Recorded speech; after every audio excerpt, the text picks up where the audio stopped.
berjudul Peluang dan Tantangan Bisnis di Masa Pandemi. Sebelumnya, saya persilakan kepada anggota kelompok diskusi untuk memperkenalkan dirinya masing-masing.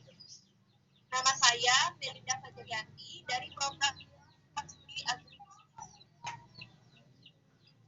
Saya Mary Andani dari program studi Agribisnis. Saya Melianti Ainun Rizky dari program studi Agribisnis. Saya Miftahul Khairat dari program studi Agribisnis.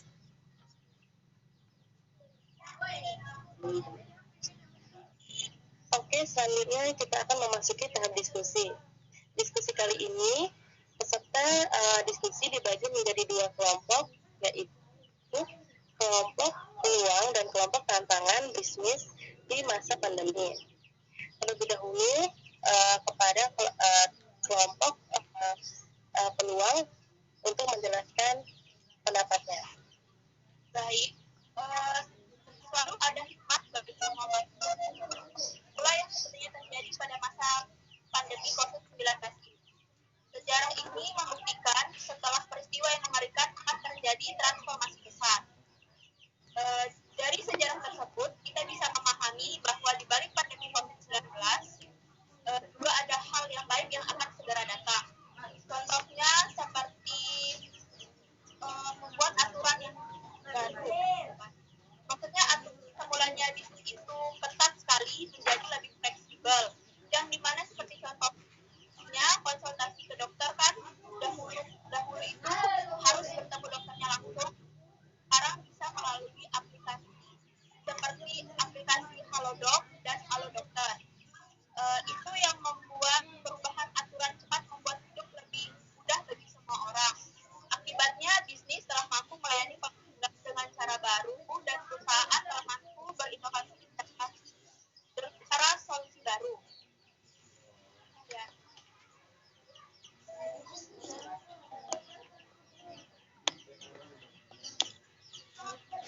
Baik, peluang yang selanjutnya yaitu bisnis menciptakan kebutuhan baru, di mana pandemi ini telah menciptakan kebutuhan baru yang perlu dipecahkan. Nah, sebagai orang pengusaha, kita harus dapat melihat ada peluang baru di balik semua ini. Sebab bisnis yang baik adalah sebuah inovasi yang dibuat sebagai solusi untuk memecahkan ada di dalam masyarakat.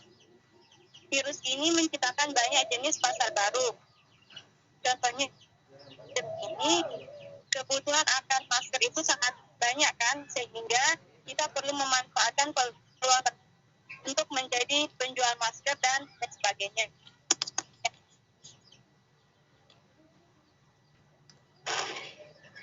Oke, terima kasih kepada kelompok peluang. Selanjutnya, silakan kepada kelompok tantangan untuk menyampaikan pendapatnya.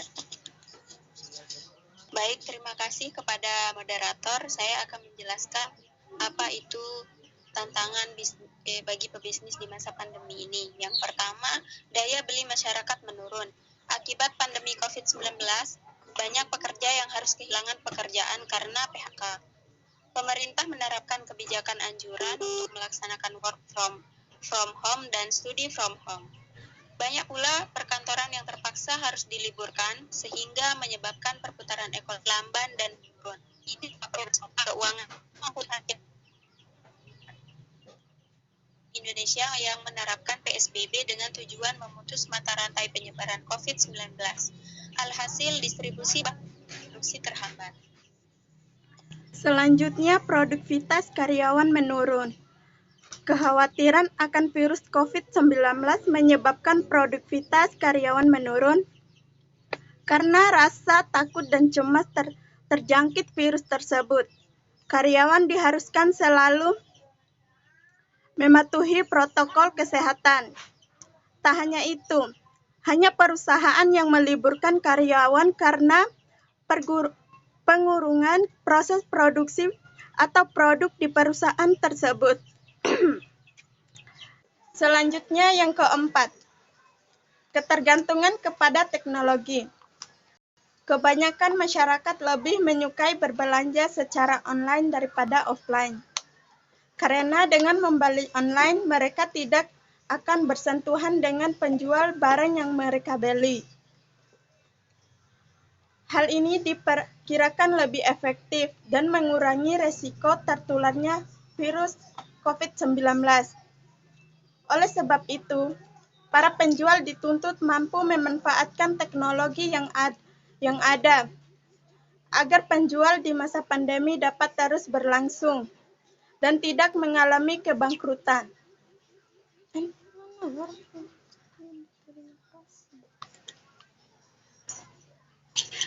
Terima kasih kepada kelompok tantangan. Selanjutnya saya akan membacakan kesimpulannya.